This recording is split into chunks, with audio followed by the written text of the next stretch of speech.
So let's take a look at the legacy of the war just to wrap it up kind of with a little bit of a bow.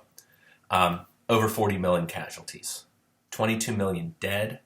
Half of those are civilians. Many of them, the vast majority, not the vast majority, but the largest single country to take a loss is the Soviet Union, both in terms of soldiers and civilian casualties. There's a relatively positive result for places like the United States and Britain and France, where governments and militaries are strengthened, but in the areas that had been controlled by Germany, by Austro-Hungary, by the Ottoman Empire, there's a lot of instability. New governments are created, but they don't really know how to operate. These areas have been ravaged by war. It's hard to industrialize.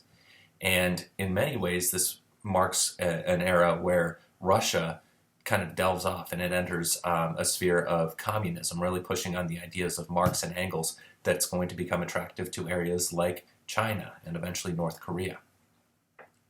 All in, when this war started, remember, people thought that it was going to be over quickly, that technology and European intelligence were going to win the day. This was called the war to end all wars. But it doesn't resolve the problems that were at the base of this because alliances are still allowed. Imperialism is still going on in different ways. Nationalism is still rampant in different parts of Europe and the rest of the world that's controlled by Europe, right? What did I miss there?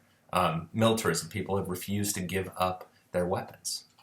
So with that, let's kind of jump into the interwar years proper, and let's think about what happens especially in Europe and how that trickles to the rest of the globe.